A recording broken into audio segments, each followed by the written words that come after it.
It's initializing.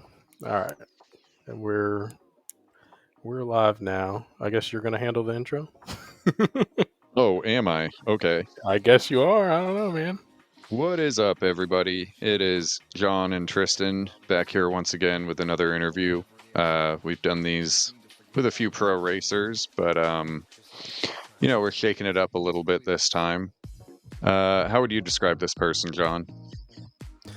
I mean, from what we just learned here a couple of minutes ago, kind of like a Elon Musk that rides motorcycles in his spare time, pretty much. Well, I call him the nicest guy in the track day game. He's willing to help out anyone in any way he possibly can. Always has a smile on his face, even though running a track day is not an easy task, and I would imagine not necessarily a fun one, but he can explain more on that. So today we've got Fahad here from Precision Track Days. Nice. Well, hey, let's go ahead and bring him up, huh? Let's just get into it, right? In true Florida Yeah, with Moto that Talk fashion. beautiful, non-rehearsed intro. We just wing it. What's up, Fahad? Hey guys, how's it going?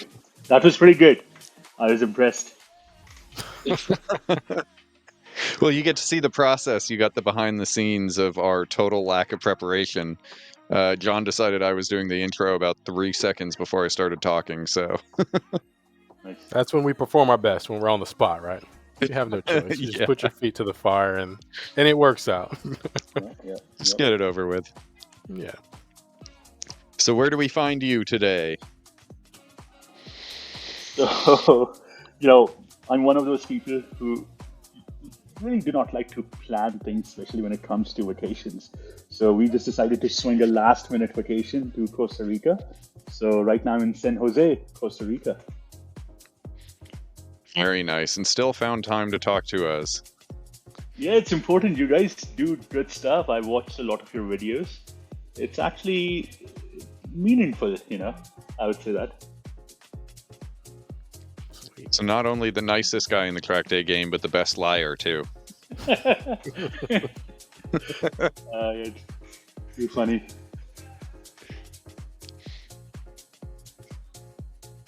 So we were talking to you a little bit before we started, but if you can just give us another quick, just brief breakdown on your background, like your personal background and professional, and we're kind of going to work that into how the heck you started this this company, Precision Track Days. Yeah, for sure. So right now, look, my background has been completely in machine learning for the last 15, 20 years. Right now, I work for John Deere, and more or less, I'm working on creating autonomous tractors, autonomous sprayers, autonomous construction equipment. So when I say autonomous, long story short, it's not just self-driving, but intelligent. So if we see a crop, we can spray that crop. If we see a weed, we spray the weed with the appropriate chemical. It's literally like see and spray. So in short, I manage that entire platform on a personal side. Originally from Pakistan, came here when I was 12, maybe 13. Went through my education with Georgia Tech. No surprise, classic engineering college. Yeah. And it was I always wanted to be an engineer. I was like, hey, let me be an engineer. And then very quickly, I was very humbled when I joined Georgia Tech because I was like, shit, there are so many good engineers out here. So, like I'm just okay. I'm just normal, an average engineer. So then something struck me over there, and what it was I was like, people come to the US to really, innovate. You can find any sort of a developer, any sort of an engineer, pretty much everywhere. But I think one thing that really differentiates US is the amount of freedom, the entrepreneurs basically. And somehow these entrepreneurship was always in me from the very start. So I was like, let's jump into product management. And product management, for people who do not know, I will just describe it in a very simple word. these are true entrepreneurs. You're managing an entire product line. You're not just managing the dates or delivery. You're making decisions. You're thinking about trade-offs. Hey, what about cost? What about efficiency? What about which features should I release? So if you ever have hoped that, hey, Google should release a feature, product managers are the people who are making those decisions. Which one to release, how to release them. So anyway, yeah, I mean, it was a crazy journey. When I came here, started to study, and then had to pivot from being an engineer to a technical product manager. It was not easy by any means, because you have to learn how to balance business with the technical side of things. When you're an engineer, it's nothing against engineers, but most of your work is cut out. It's more or less, hey, look, we need to design this. Here are your constraints. Go have at it. When you have to manage the business side of things, then it gets very tricky. Now money is on the line, company's future is on the line. So I had to learn how to balance those things. But I don't know if that helps, or I can talk for hours about this, but but let me know, where you would like to pivot or divert or whatever. Well, I mean, it all sounds like a pretty solid background to get into track days and stuff. So I know we were gonna ask about like your motorcycling history. Where did that kind of start? Yeah. So it's a pretty funny story, okay? Almost about, I would say, 4 or 5 years ago, I did not even know how to ride a bicycle, okay? Like, I'm not kidding. Like, I had never ridden a bicycle in my life, okay? And my kids were making fun of me one day, like my older one. She was like, how the hell do you not know how to ride a bicycle? And, I took that to heart. I was like, okay, shit, I need to learn. This is stupid. I want to go, have fun and ride with her. And then when I started to learn, I was like, shit, this is too much work. Maybe I should just go buy a motorcycle. And that's exactly what I did. And I just bought the motorcycle. And the guy who I bought the motorcycle from, it's pretty hilarious. At that time, I was in California. I was in Redwood City. This guy was like, hey, man, I think you should really go to the track. Probably the craziest advice. I had maybe just done the MSF course and just 2 weeks of maybe street riding. And he was like, yeah, let's go to the track. He freaking took me to the track. And, I was like shitless scared. It was overwhelming. It was crazy. I don't think I went more than like 60 miles an hour. But, the craziest thing is he showed a lot of confidence. He was like, hey, this is the right place to learn. Let's continue over here. And it, one friend turned into two turned into 10. One thing that I really, really found, very true in the track day thing is everyone was, even the smallest amount of progress that I would make, all of the friends would be like, hey, this is amazing. And, honestly, that kept me going and just kept progressing through different parts. And I would say just fast forwarding things. It came to a point, I went through a point in my life where I was like, hey, what's the right bike for me? And I went through a lot of bikes, like V4, M1000, V2, even had a Jitzer. I think my first bike was Ninja 250 that I bought from this dude. And, in the last 4 or 5 years, I've just realized, to me, it's more about the love of the track rather than the bike. So I value learning tracks. I value being on them. Some people have it the other way around. They, connect more with the bike than the track. It's an interesting trade-off phenomena, whatever you want to call it, completely for a different thing. But I just fell in love at being at the track, honestly. And I hit pretty much every single track that's in the Southeast. Even did, a lot of West Coast tracks. I think there was a point when I was doing close to almost every other weekend. If there was a track day in the Southeast, I was there. So that's how much I, loved track days, or still do. Yeah. Sweet. So at what point did you start thinking, hey, maybe I want to start my own motorcycle org? Was it Yeah. because you weren't happy with some of the things you were seeing at other orgs too, or were you just kind of motivated just to sort of to build your own brand and just see where it went? Yeah, I think honestly, I just felt like uh, there is so much untapped opportunity in this market to provide a better product, to provide a better experience. And nothing against the current organizers. They do an excellent job. I mean, they've been doing it for a while. Um, I just, I think I have that entrepreneur bug in me, which is like, if I see an opportunity and if I think the market is big enough for to experiment with that opportunity, that's what really drove me. To be very specific, I will give you a simple example. A lot of times when you go to the track and you run at the track, right? Um, it's very hard for you to progress if you are not with the right people, if you do not know where to find the right information. I mean, we all know the kind of shit that exists on the internet, right? And people crash and all that craziness. So one thing that really motivated me internally was, can we do something for the riders that can help them create a roadmap for themselves? I know it's a tall ask, it's a big goal, and there are many conflicting um, ways that you can get to it. But I think for an average person, imagine someone who's just getting into track days.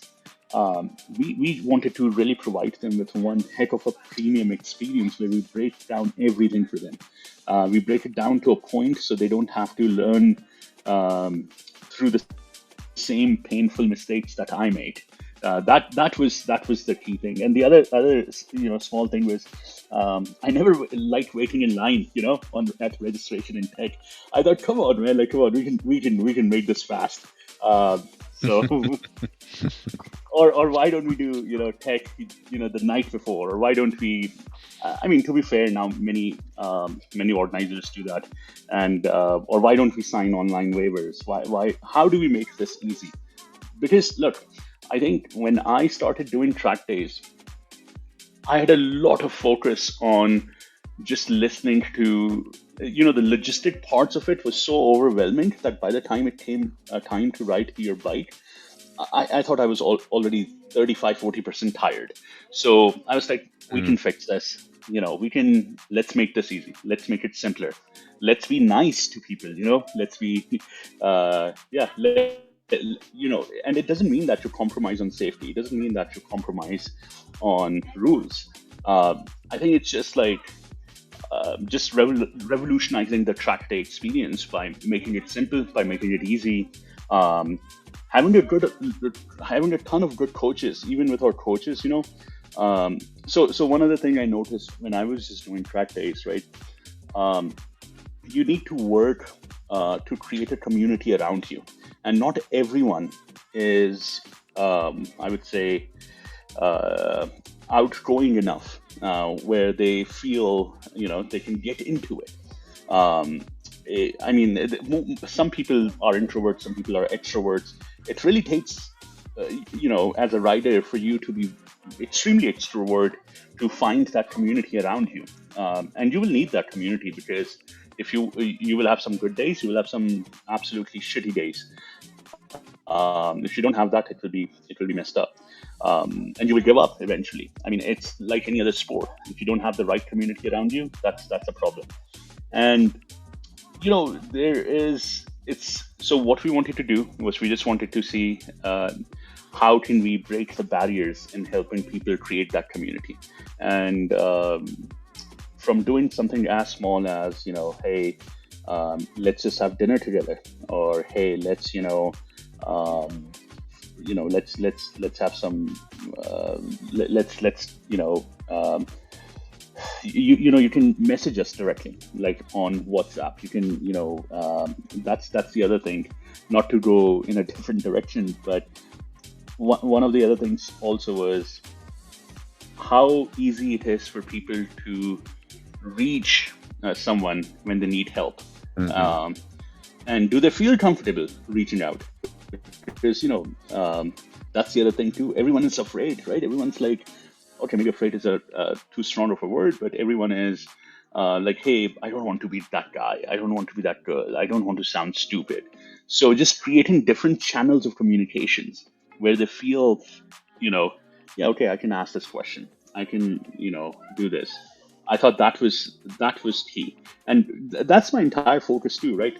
How do we create this amazing experience around the track day so you can focus on riding your bike and not dealing with the bullshit around the logistics? The logistics should be our pain, not the customer's pain. Yeah, for sure. And I think building the community is a really big part of, I guess, just riding in general. But I think you got your timing pretty much spot on with starting the org, right? Because we're seeing now YouTube's blowing up. Everybody's putting videos of crashes and all the crazy things that go on the street right now. And we're seeing a lot of new people get interested in track days. And it's pretty cool to hear you talk about communities, right? Because that's just going to be another thing that draws people to it.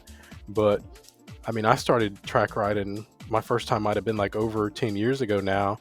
And I was just thinking about this the other day, how different it was going to the track at that time. Like the numbers weren't anything like it is today. Mm-hmm. The demographics were like, I can't remember seeing a female when I first started at all. Yeah. I didn't see a lot of black people, a lot of Hispanic people either. It was like predominantly white guys at the time, and a lot of older white guys too. But now, I mean, it's a really good time to start it. I mean, you can't go to a track now without seeing at least a quarter of the people out there being female. You're seeing people of all different ages, all different colors, and everything else. But it's pretty cool, just the way that we're trending now, and it's pretty cool that you're considering these things, right, as you're building your organization. I think that's going to continue. I mean, you're doing great already, but I think that's going to continue to draw a lot more people to you, because I mean, that's at the end of the day, I mean, like I said, it's all about the community. It's all about having people that can support you and help bring you into the sport, because it's not as scary as it seems from the outside, right? Right. That's the thing, right? Once you get into it, it's so. I mean, for me, it's an outlet, right? Like everything that's happening outside of the track, there's no better outlet than being on the track, man, because you don't have any time to think, right? When you're going into turn one, you have to brake, you have to turn, all that good stuff. But no, just piggybacking on what you're saying, community is an important part, right? For us. If you even look at how we pick coaches, how we actually, what kind of training we are providing to them, what we have in store for them in 2025, I think there's definitely a need in this business to be a little bit more customer centric, to be a little bit more customer focused. And people have a lot of preconceived notions about, hey, track days are only for white male, rich guys, right? Trying to break that norm, right? Trying to let people know that, hey, look, it doesn't matter, white, black, Hispanic, Indian, doesn't really matter on the track. Like when you put that lid on, helmet on, it's all the same. So having having people, like if you ever come to our track days, one thing you will notice is either me or some of our coaches will definitely go around and ask you, hey man, how's it going? Or hey, if you need something, and we do that for a reason, right? That reason is not just because, hey, we want you to come back again. I mean, we do, but the other big thing is I just want to make sure you're having a decent time. I want to make sure if there, is a problem, let us take care of it. A lot of times, you'll be surprised how many times I can pick up by just looking at someone that they're not having a good day. And maybe it's because, it could be because of a variety of reasons. Maybe something's not working on their bike. Something, maybe something else that's going on in their life. And all what they need over there, I mean, we will do whatever we can to help them fix the bike. But apart from that, just like a 2-minute, 20-second talk that, hey, look, you're at the track, you paid premium money for this. Use this time. This was supposed to be an outlet. So, and the other big thing too, right? I really think this sport can definitely use a lot more female representation. It's really important, It's I mean, I think it's key to growing both the business, both the sport, and it's amazing to see how many that percentage is shifting. It still needs to be more, but it's good to see that. And one thing that I really like, and I would just end with this, is at least all the females that I've come across, they don't want to be treated anything special. They don't want to be treated like, Mhm. as, hey, I'm a female, so do this for me or do that for me. No, they want to be treated just like the same as every other rider. And 9 out of 10 times, most people make that mistake. They're like, let me help you with this, let me help you with that. No, they just want to be part of that community, just be accepted into that community. And I think one thing that I learned, and it's mostly probably a lot due to my corporate experience, um, as humans, we have a lot of biases that we recognize and biases that we don't recognize. And biases that we don't recognize can leave someone with an impression that you thought you were not leaving with. So just helping our staff understand this, just helping, our season pass members or customers understand this. I think honestly, that's the kind of difference that we're trying to create. It's not easy. It's not, by any means, I'm saying we're even close to completion, but it's something that we believe if we keep doing it, then people will continue to trust us with their time, with their money. So that was my thought. Yeah, I don't know if that makes sense, but Yeah, for sure, for sure. And I've seen it myself at your precision track days. Your coaching staff is very diverse. You've got, and I've only been to one of your weekends, but you had Jamie out there too, and she flies. yeah, And sometimes, like you say, with people who are more introverted, if they have questions or they want help or whatever, they're probably more inclined to ask someone from a more similar background. exactly. Um, so I think that is very important, and I think it's something that I don't think is really considered in this industry outside of here. Yeah, I think it's all about the mindsets that you come with, right? Um, I mean, it's what kind of a product do you want to provide? What kind of an atmosphere do you want to provide? And I think the good thing, though, at least the change that I've seen in the last year, is organizers are becoming a more customer centric, which is good, which is, some more than the others, but I think they're realizing that this is key to retention. This is key to growing the sports. This is key to, but let's face it, track days are expensive. They're pretty expensive, and, the thing is, people, when they spend that kind of money, when they drop $500 with you on a weekend, you want to, at least we want to make sure that they have the best time that they could get. So yeah, anyway, but you're absolutely right. People connect with people who appear similar to them. So Jamie, AJ, tons of other female coaches also.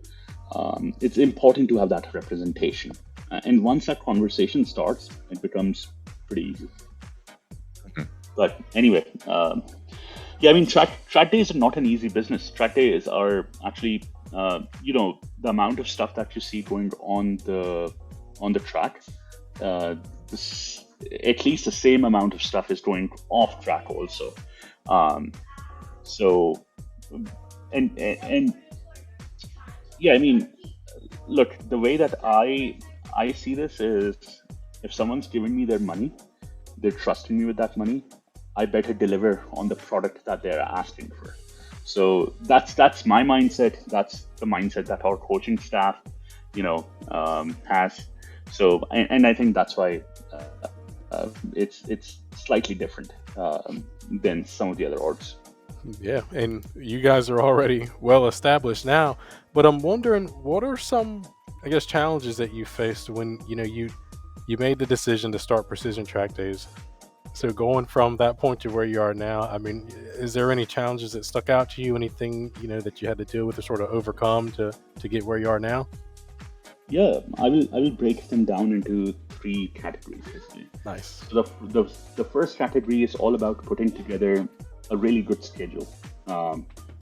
Making sure you're going to good tracks, making sure those dates are announced in advance as much as possible. So when a new track day organization, when we entered the game, right, we were already too late. I think we announced that we are starting this in November, end of November or something like this, or end of October.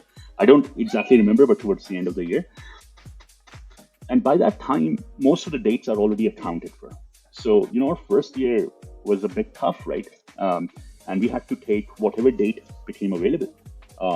We were like, yeah, if it's available, we will take it.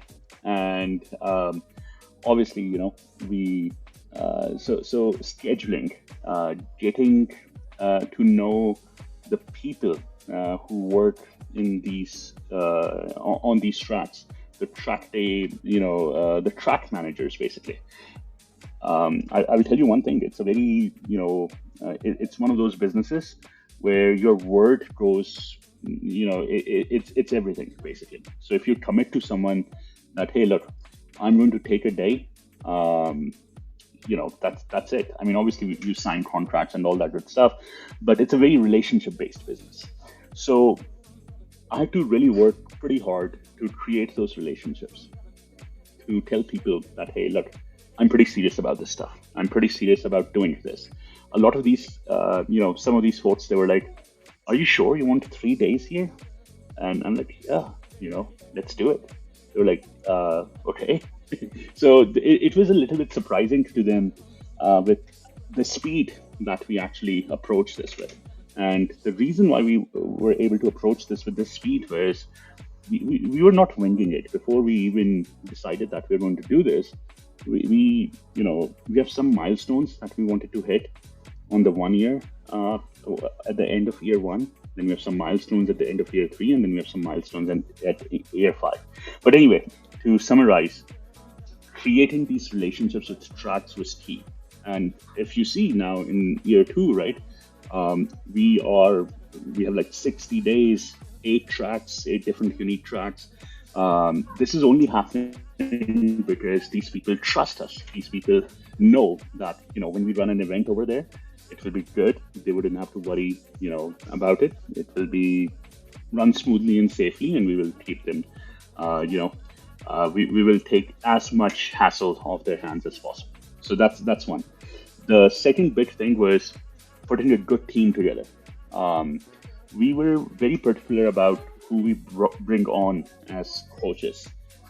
What kind of mindset do they have? And that was another struggle on its own.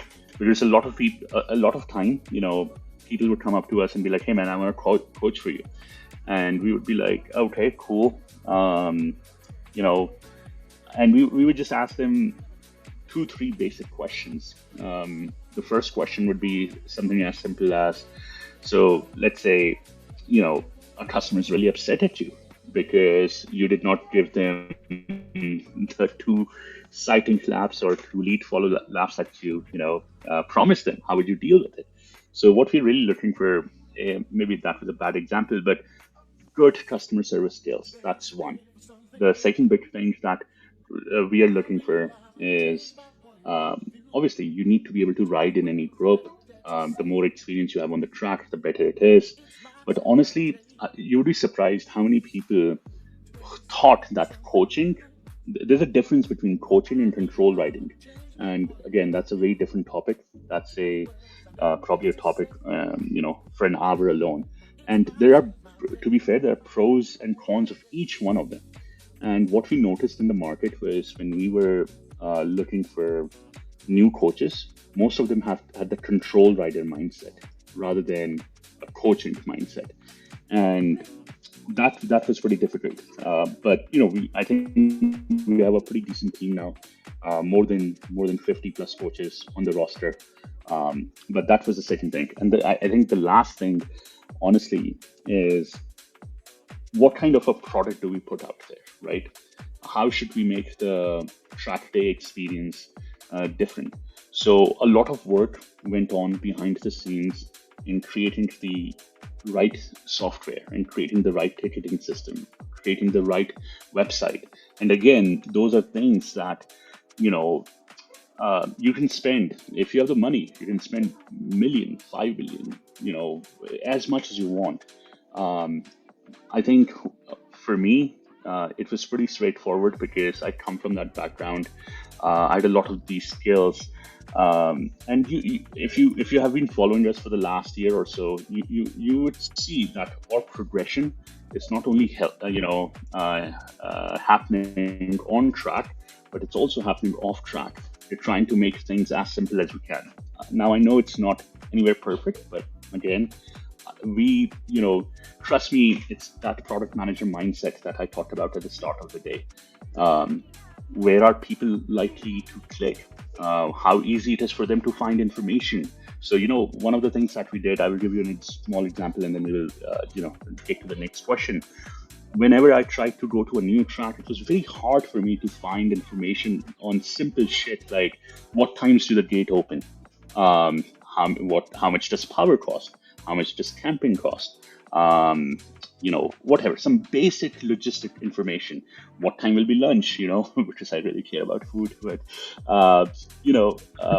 we try to put all of that information out there as much as we can to again take off that stress, so it's more predictable when you arrive at the day and you're like, okay, I understand. This is what it is. And again, there's a lot of opportunity in making it happen. But yeah, I mean, those were the three big things: making sure you have the right infrastructure, making sure you have a good team, and then obviously you need to have good track dates. So. And to kind of touch on your team again real quick, I see that you offer, coaching, like one-on-one coaching with pro riders and everything.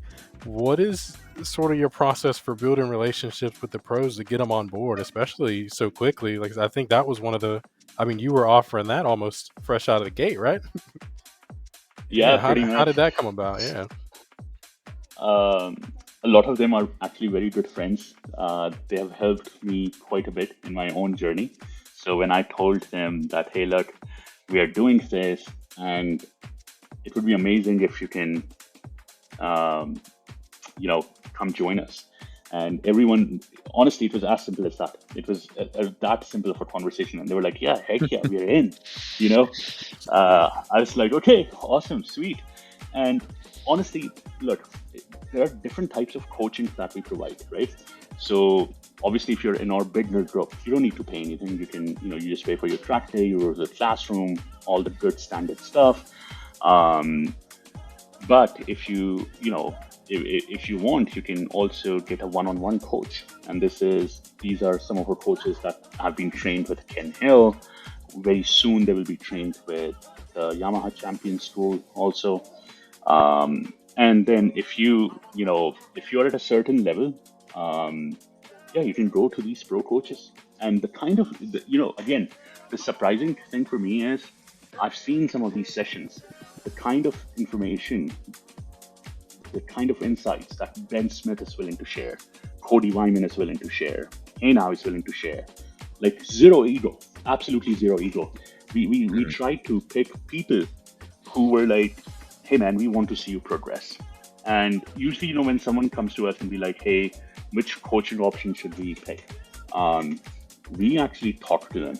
Well, it's not like, hey man, just look at the website and then buy one. We talk to them. We try to understand where they're at, what are their struggles. And, that really helps us give an idea that, okay, who would be the right fit? And there's one more intricacy over here, which is, it's not just enough to say, okay, man, I'm already running in, Moto America, or maybe hopefully if you're in Moto America, you don't need coaching. But let's say you're on the edge of going to Moto America, and you want to, get coaching from a rider that already has been there, and can share and help you with the journey. Apart from helping you understand the skills part, and the communication part. It's also very important.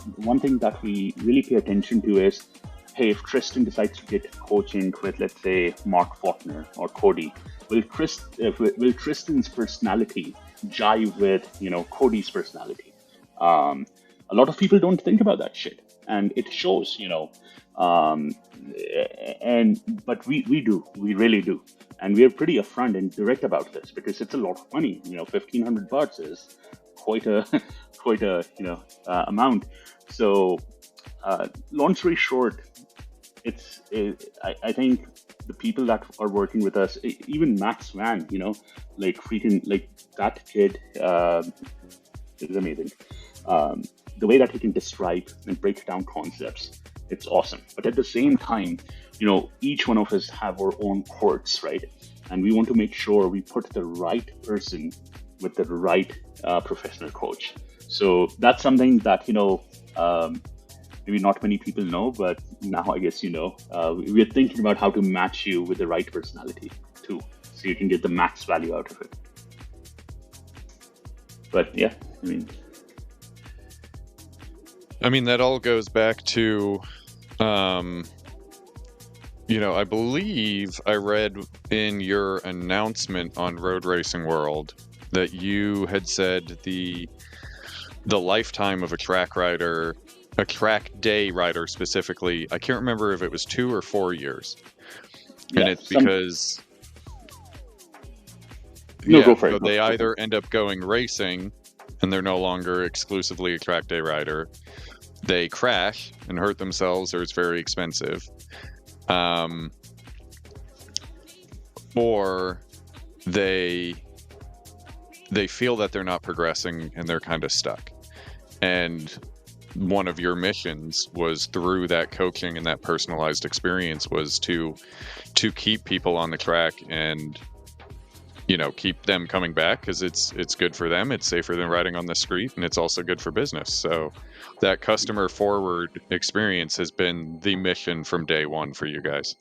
Yeah, absolutely. And we realized that over here, a one size fits all strategy does not work. That's why we have these 3 different levels of coaching that you can take advantage of. And it's very important to realize that if you don't have these different levels, it's harder.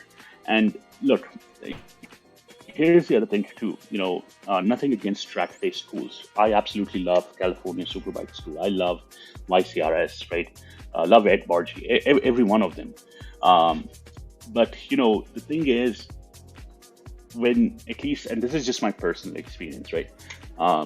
It doesn't say anything about the schools. Schools, when you go into schools, it's a learning mode, right? And when you go on track days, it's practice. And if you're racing, then that's exactly, when you're performing at your peak level, right? But I think what most people don't realize is, when they're trying to practice, they should, we need to give them an environment that they're not forgetting the fundamentals around them. And one of the things that I would say is, we love everything that YCRS teaches, that California Superbike teaches, Ken Hill teaches. And we try to just, drill those fundamentals down.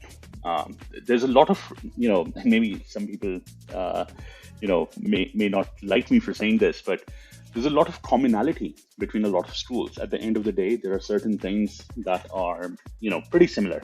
Now, there are certain quirks, but I think what we have realized is, most of our coaches, majority of our, staff, they have gone through a lot of these schools. And we try to take all the things that are simple, that are actionable, and that are digestible, I would say, that someone can retain. So I think those are the things that we aim for. Now, obviously, you don't see this firsthand, but that's exactly what's going on in our head behind the scenes. But yeah, it's all about rider progression. Our goal is simple: change that lifetime, the roadmap of a track day rider from 2 years to ideally 4 to 5 years. And the only way that we're going to get them there is if we, continue to provide the level of coaching, the level of education, all this good stuff, making sure when they come into practice, on track days, they're running track days, they have access to good quality coaching, and it's not like, hey man, just send it, like come on, like so. Yeah. Yeah. Well, that's And John's motto. that's I always the mean, motto. that's always the. I mean, to be fair, it does take a lot of guts, right? You have to be comfortable being uncomfortable, and it's not easy. But at the same time, I feel like if you have some strong fundamentals, it can go a long way. It can save you with some ugly crashes. Look, crashes will happen. I mean, you're pushing, um, but if your fundamentals are strong, hopefully you can make it a little bit less ugly, or ideally save it. So Yeah. And speaking of fundamentals, I mean, I've been looking at racing schools and riding schools for so long, but yeah, the one thing that's keeping me from doing it, and I'm sure many other people probably have the same opinion too, but is the prices, especially with the champ school and stuff. And I see that you offer like a shortened champ school class, and then you also have the Ken Hill master class too, right? And I yeah, think that that's going to will continue to be something that's going to be really big for your program too. Because I mean, affordable schools, especially from somebody like Ken Hill. I mean, I've probably listened to 1,000 hours of his yeah. videos. I would love to definitely attend one of his classes too, but um, how well do you know Ken Hill, man? I mean, I admire that guy a lot. I'm guessing that's a No, personal friend of yours too, huh? Let's get off topic for a minute. no. Ken is awesome. Funny thing, I actually met Ken at Jennings, out of all places. I Wow. think I think he was actually working with C that time, um, CJ LaRoche. But no, it was, dude, this is what I'm telling you. This community is crazy, right? I just went up to him and I was like, hey, man, I've seen a ton of your videos, et cetera, et cetera. I really, I've been following you for a while. Uh, do you think we can work together to bring some sort of a product that can help improve the fundamentals? And that's where his 2-day fundamental masterclass came into place. He was so receptive to it. I was like, shit, this is, too easy or too simple. Am I dreaming or something? Uh, I mean, to be fair, he did say, hey, man, let's start at the end of the day. Don't disturb me right now. But when we did talk at the end of the day, it was amazing. So yeah, just to be realistic. But no, I think everyone is so open. Everyone is so open to sharing information. Everyone's so open to, like you said, make these schools affordable, and as much as we can, right? And look, there's a lot of things behind the scenes that goes on. It's not like a lot of times, as humans, we have these biases. We always think everyone is trying to make the maximum money or trying to screw people out of money. That's not true. If I start to break down the cost that is involved in renting a track, in putting a staff together, in getting insurance, in making sure that all the vendors around you, all the support vendors, tire vendors, parts vendors, etc. It takes a lot, and when you do this in a very exclusive way, like you have like maybe 20 people, 21 people, the per rider cost obviously goes out of the window, right? Like it's hard. Not everyone can afford it.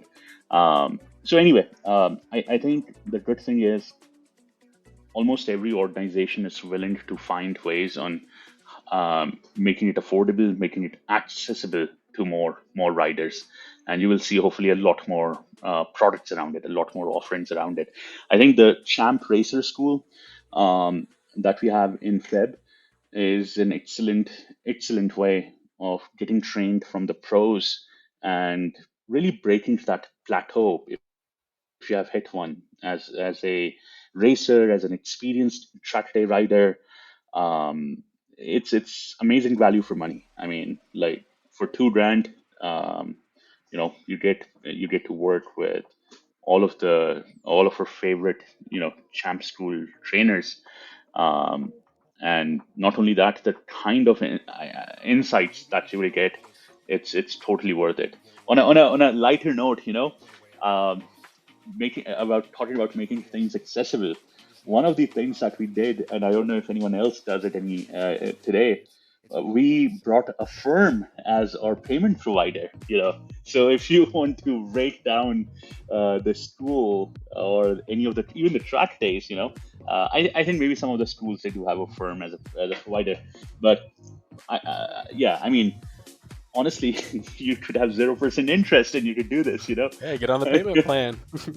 Get on a payment plan, 6 months, 0% interest, No, I mean, again, it was not just random, right? On why we brought a firm in. It goes to your point. How do we make it affordable? If you really want to do something, we want to give you as many tools as possible to do it. Yeah, I think that's definitely going to be a big game changer right there for sure. Just like I said, just back to circle around. I mean, the sport right now it's growing at a crazy rate right now because I mean, just with the media and everything, any sort of bit of information that you want to get about track days, I mean, you can watch our videos and 100 other videos to figure out exactly what you need to do to get on the track and have a pretty good idea of what it's going to be like. But yeah, making the schools affordable, I mean, that's just the next step. First step, get to the track, right? Second Right. step is with anything that you want to get better at, get training from somebody that's a professional Yeah. at doing it, right? Mhm. Yeah. And then, yeah, next, maybe go racing or, just keep getting better. Yeah. Yeah, no, exactly. And that's something that you decide as an individual rider, right? What do you want to do? How far do you want to take it? But we just want to make sure we provide you with all the tools so you can take it as far as you like it. I mean, and look, here's the thing too, right? When I was actually going through my journey of track days, one common thing that I always heard was, "Hey, seat time, get more seat time, and Yep. everything will fix it if you get more seat time." Yeah, it does fix it after fucking 30 track days, like, I mean,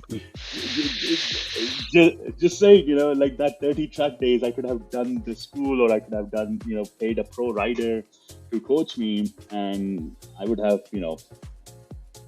maybe I would have gotten it for slightly less money.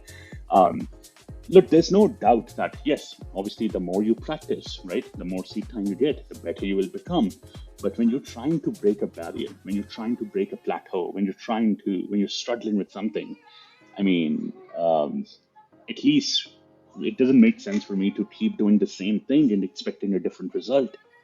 It's just like one day it might click magically, but come on, you don't expect a different result, when you keep approaching the same thing in the same manner. I mean, I think there's even a funny joke around it. Like, I think those are the people who play the lottery, right? Like, nothing against people who play the lottery, but uh, Yeah. yeah, keep, Or those are the guys that just go buy a new bike. Right? Old one's too slow. I mean, They get a bigger one. I was one of them. To be honest. I, I mean, honestly, I was like, yeah, let me hide all my problems behind my bikes. Let me get the baddest, biggest, the most amazing bike that exists. And then I realized it's really not the bike. It took me too much time to realize that shit. Now, if you're looking for a V4R or a M1000, I'm willing to sell it. So, Well, no, I've been riding a Ninja 400, and when I tell you it's one of the best bikes I've ever ridden, and I've had CBR 1000, S1000, Triumph Daytona 675s, and nice. the 400, like pound for pound, I mean it's probably the most fun bike that I've ridden. Yeah, and every bike will teach you something different. So that's what I realized.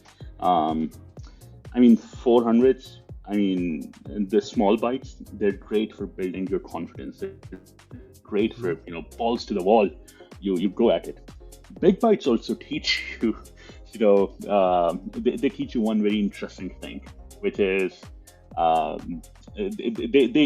they grow your confidence in a different level when you a simple example. Okay, um, I got the V4R, and I rarely ride on the street. Sometimes very few.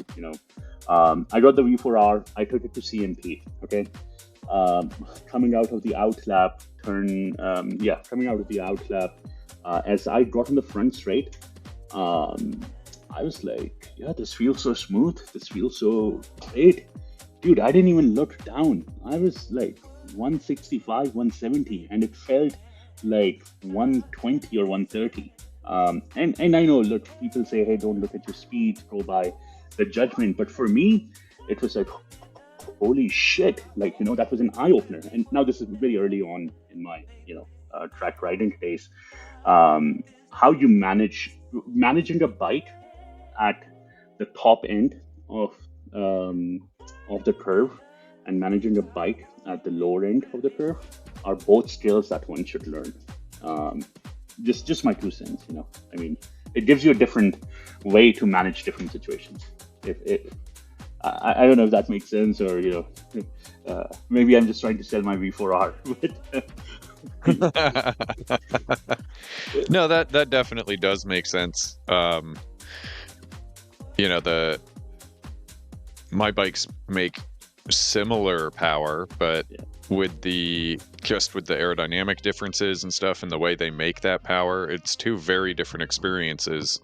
Like coming up to turn 3 at Jennings, the 749, when I full tuck that thing and just hold it open, I get that brief oh crap moment in my stomach every time. And it's addictive. The monster is just easy and fun, and it's just a hooligan. So there's definitely that's going to be like that difference between the 400 and the S1000 is one's easy and you can push it and it all just happens, and then the other one you have to work for it. Yeah, I think, and you guys know this better than anything, right? I wish I wouldn't have made this mistake. Whatever platform you pick, just stick with it. Just try to get good at it before moving on, because you want to make sure you can do that thing really well before you move on to something net new. But on a positive note, look, I've had this M1000 in V4 for the last 2 years, and it has been working out pretty decent for me.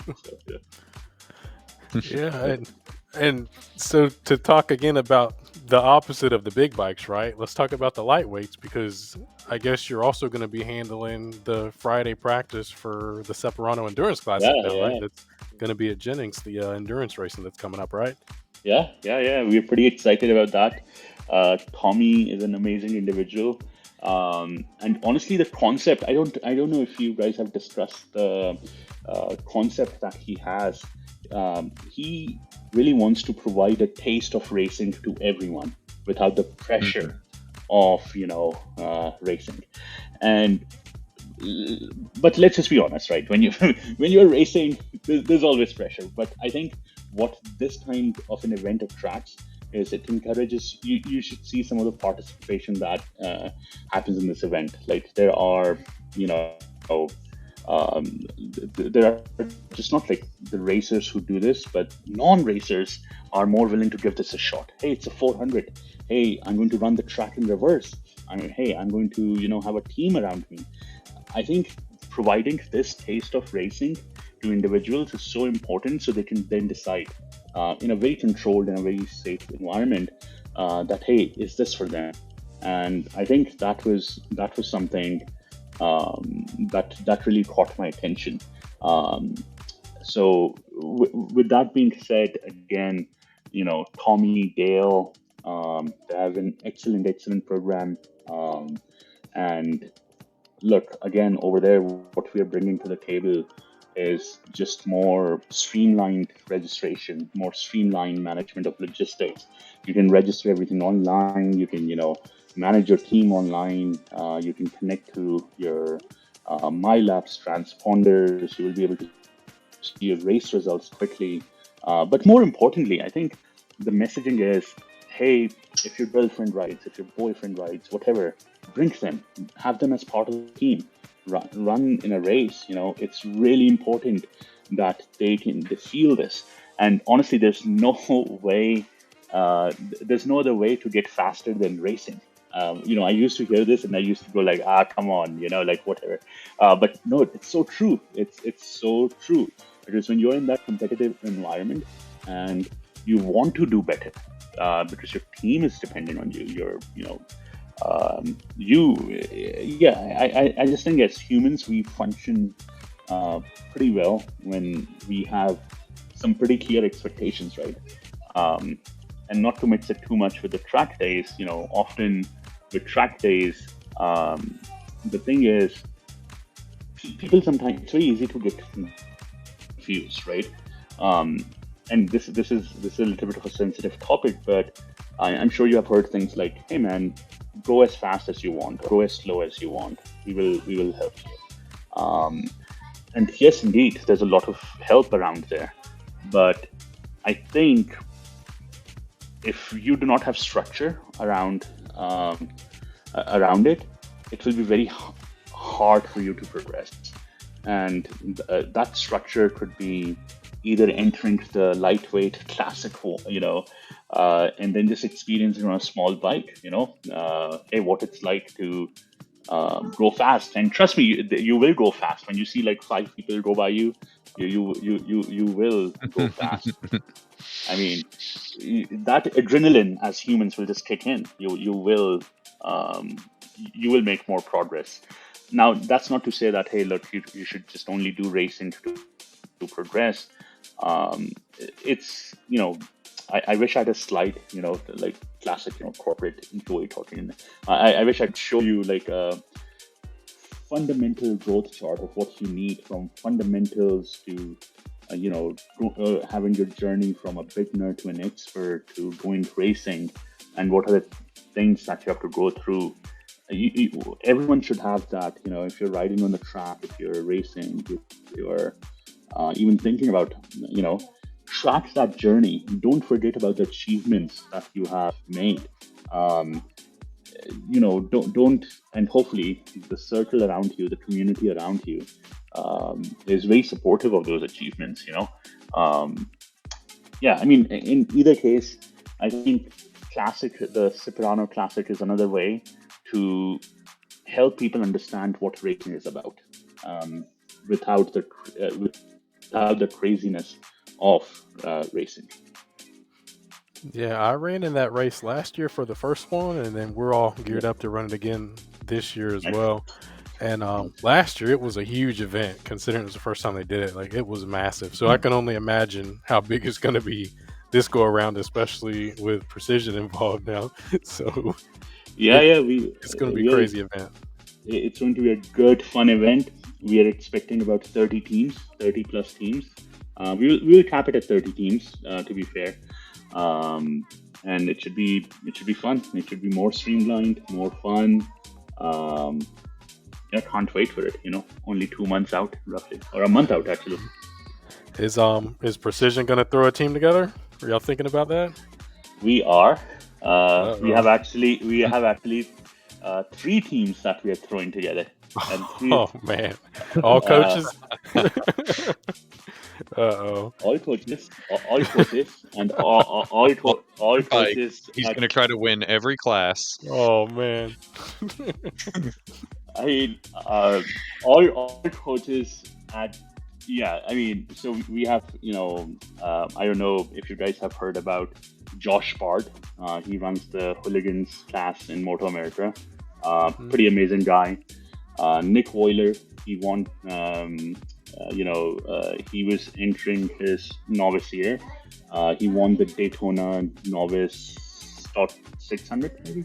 I don't remember the exact, so don't quote me on this and don't go crazy if I mess it up. But Nick Weiler is pretty amazing. Nick, Josh, Mark Faulkner. Mark has been running in Moto America for a while. And some of the other guys. I won't name all of them to avoid Oh man. Just need to keep the surprise element.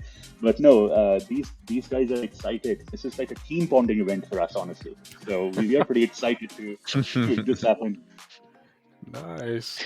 Well, So that's the excuse for coming out and kicking everyone's ass is quote team bonding. yeah.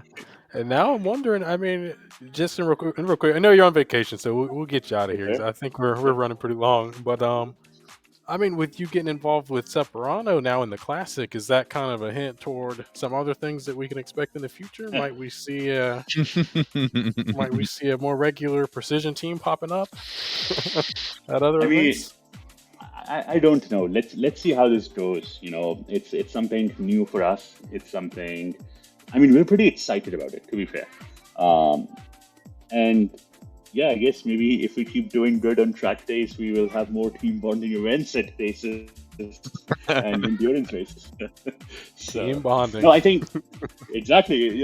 Like there's no better team bonding than, and the other thing too is like one of our teams, we not in that team. No one is like a Moto America champion or like a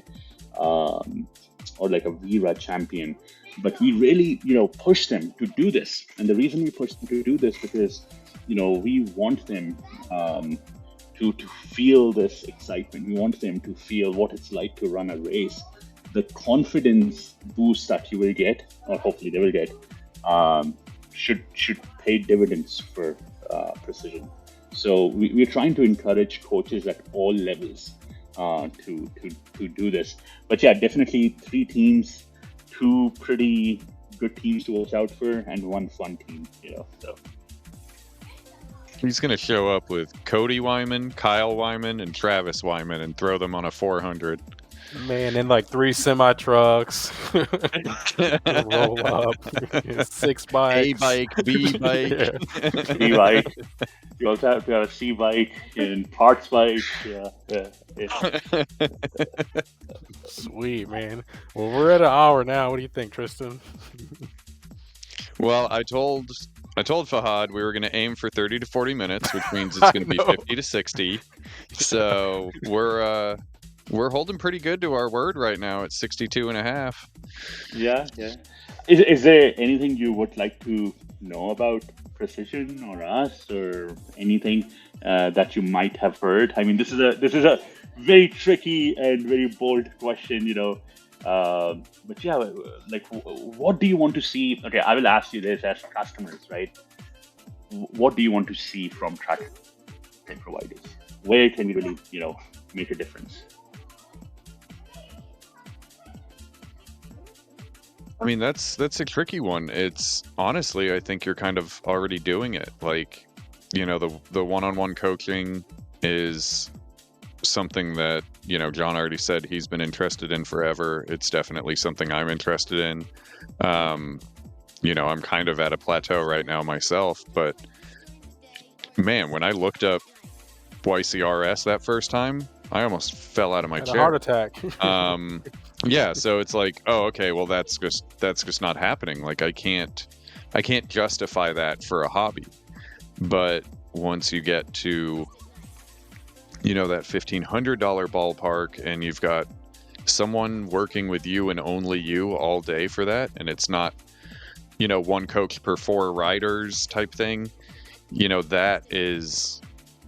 that's something a lot more people can stomach, and it's going to benefit a lot more people. And I don't know how you negotiated that or made that happen, or how that all works out behind the scenes, but I think that's going to be kind of industry changing.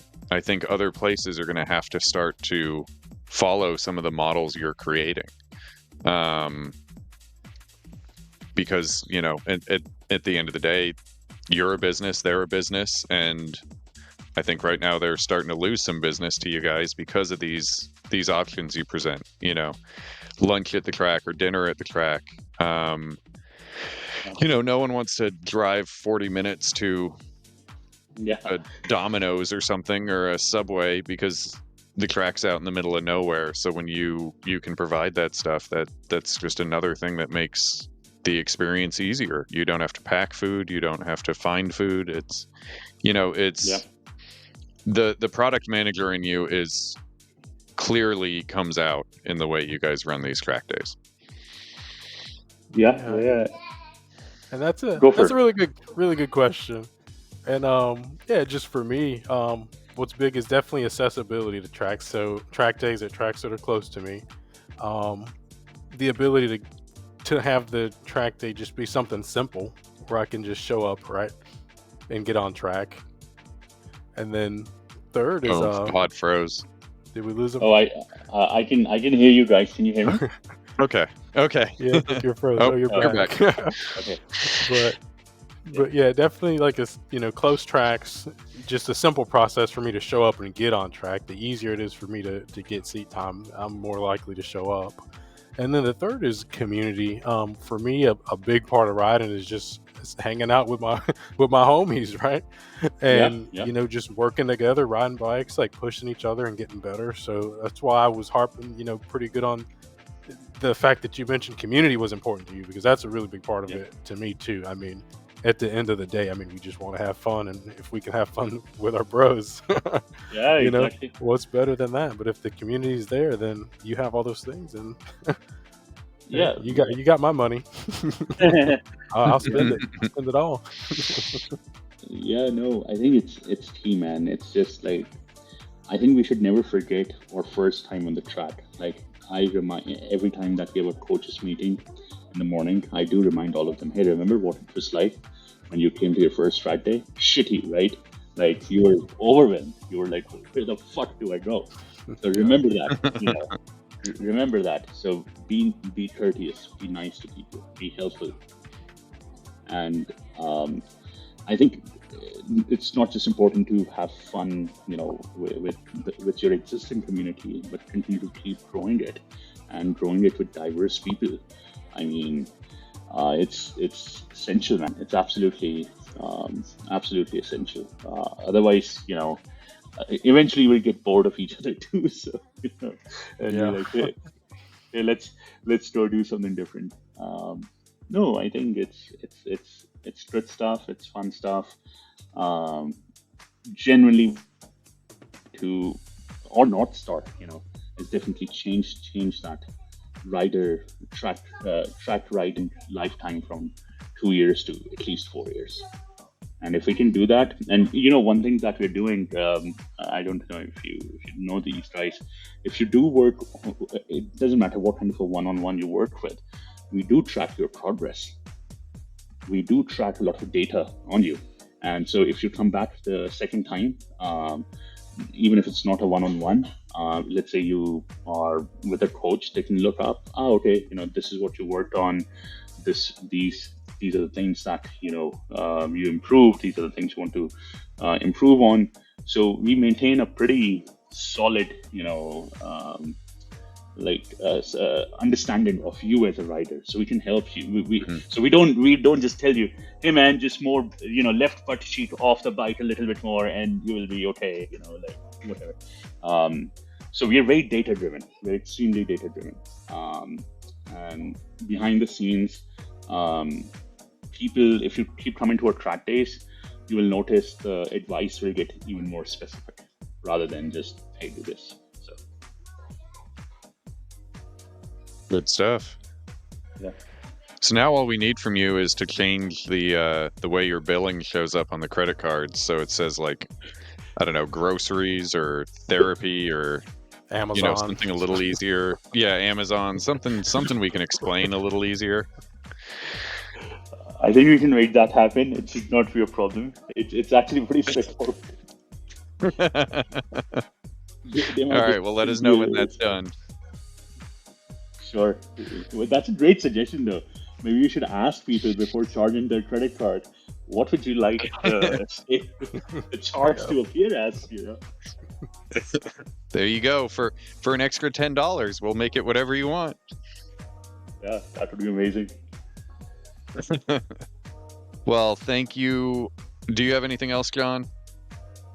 No, that's it. Just thanks, Fahad, for coming on, man. I mean, like I said, there was a lot of people that were interested to hear from you, man. So I'm really glad we got to bother you for over an hour during your vacation.